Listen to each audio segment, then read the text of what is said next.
Já voltamos com o Band Cidade Entrevista deste sábado, onde a gente fala sobre justiça e as mudanças no Código de Processo Penal. Nosso entrevistado é o Dr. Lélio Lauria, secretário de Justiça e dos Direitos Humanos do Estado do Amazonas.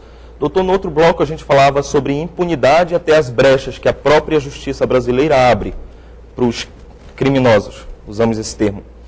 Agora, no dia 5, a partir do dia 5 deste mês, serão apresentadas, aqui no Amazonas, em todo o Brasil, mudanças no Código de Processo Penal.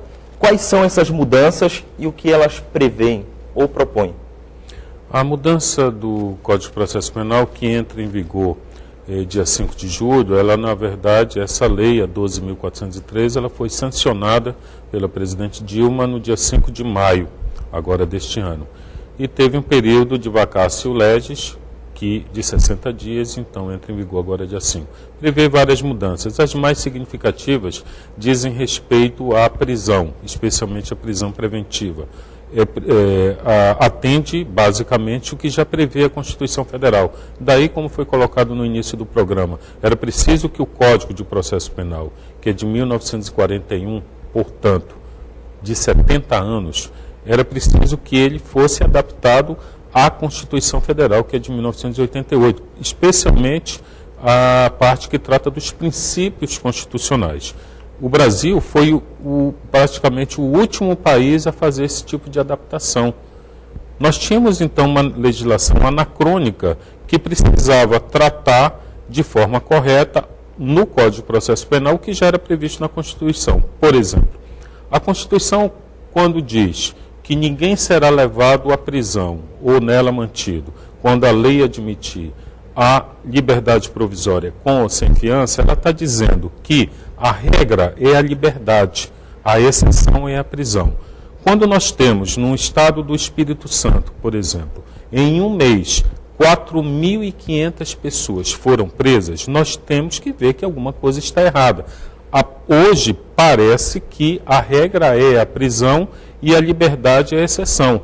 Por quê? Porque de tal forma que nós temos mais de 200 mil presos, dos 500 mil presos que nós temos no país, mais de 200 mil são presos provisórios. Ou seja, em alguns estados esse número é mais do que o dobro. Então, nós temos que verificar que tem alguma coisa errada. Nós estamos prendendo muita gente. O que a mudança significativa, prendendo errado e prendendo muito. Nós temos que enfatizar o aspecto qualitativo da prisão, ver quem deve realmente ser preso e não o aspecto quantitativo.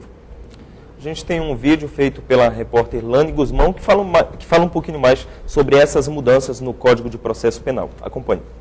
A prisão preventiva está proibida para crimes com penas inferiores a 4 anos, desde que o acusado não seja reincidente. A prisão em flagrante também não servirá mais para manter o suspeito atrás das grades. O governo federal sancionou nesta semana a lei que pretende diminuir a superlotação das cadeias e determinar a prisão em último caso. Com a nova lei, a prisão preventiva só será determinada quando não for mais cabível nenhuma medida cautelar. A penalidade deve levar em consideração a gravidade do crime, as circunstâncias do fato e ainda as condições pessoais do acusado. O delegado, observando que um crime ele tem pena máxima em até 4 anos, o delegado ele deve conceder a fiança, atendendo também as condições financeiras, as condições econômicas do acusado. Para o presidente da Comissão de Direitos Humanos da OAB do Amazonas, a medida veio em boa hora e, além de diminuir as lotações nos presídios,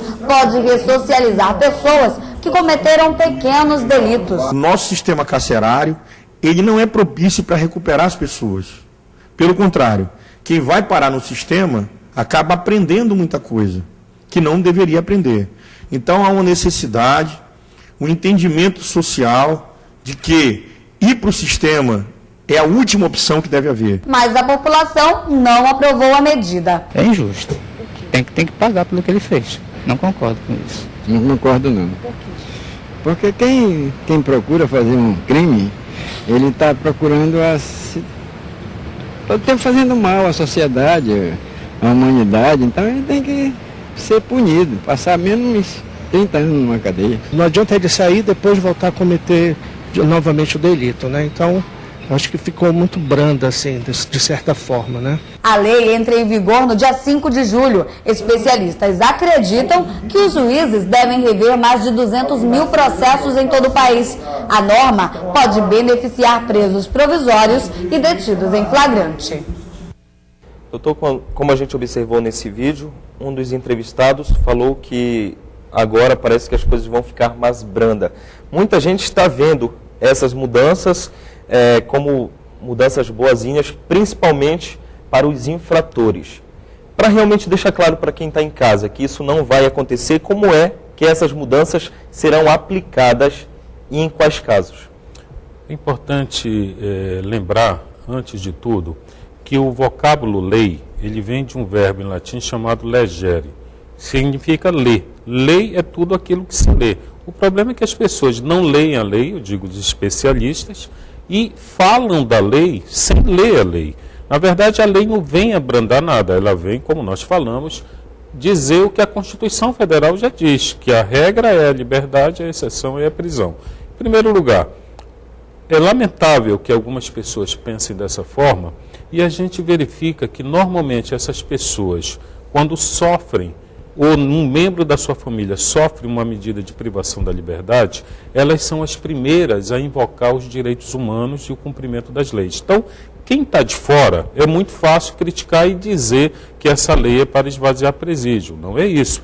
Primeiro, não vem abrandar nada, é preciso que se leia a lei. A lei tem, inclusive, a possibilidade, estende casos, não acaba com a prisão preventiva, como eu falei, ela apenas fortalece o controle judicial da prisão. O que a gente estava vendo até agora é que as prisões são feitas, o cidadão é jogado dentro de um presídio e esquecido. Como é que se pode admitir que em 81 dias deve ser instruído um processo e o cidadão passa 14 anos? Só quem passa por essa privação da liberdade pode reclamar.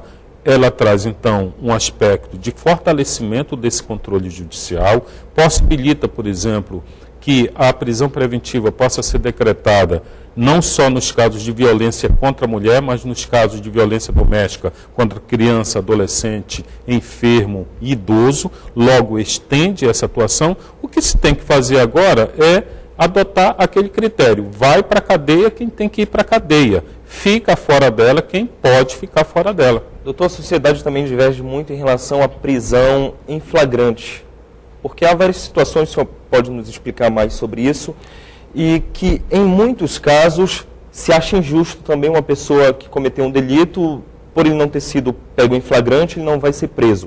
Como é que funciona a questão da prisão em flagrante e se vai haver alguma mudança com essas? A mudança ela ocorre na tipificação que for dada ao crime no flagrante. O que é o flagrante? Vem do verbo flagrare, que significa queimar, está pegando fogo, ou seja, o crime acabou de ocorrer. O cidadão está em estado de flagrância quando ele está cometendo o crime, acabou de cometer, é perseguido logo após ou encontrado logo depois com instrumentos, armas, objetos que façam presumir que é ele o autor da infração. É isso que diz o Código de Processo Penal. Ela continua ocorrendo. O que se deve observar agora, a autoridade policial, é quando lavrar o flagrante, verificar qual é o crime que está previsto, qual foi o crime que aquela pessoa cometeu, e se for com a pena de até 4 anos, essa questão não pode ser sujeita à prisão. Na prisão preventiva, da mesma forma. Ou seja, você fortalece o controle judicial sobre esses casos, mas continua ocorrendo flagrante, ele continua a existir, a prisão preventiva continua a existir. O que não pode ocorrer mais a partir do dia 5 de julho é a farra que estava ocorrendo. O cidadão é preso por suspeita de ter furtado um celular, é jogado no presídio e passa quase um ano esperando até para ser ouvido. Isso é um escândalo, é isso que se quer acabar e vai efetivamente acabar. Muita gente afirma que não teremos estrutura para fazer esse tipo de fiscalização com aplicação de medidas cautelares. Porque a lei agora diz o seguinte: o juiz antes dessa lei ou prendia ou deixava solto. Ele agora tem um meio termo. Qual é? Ele pode aplicar uma medida cautelar. Ele pode dar um recolhimento domiciliar, ele pode aplicar um monitoramento eletrônico.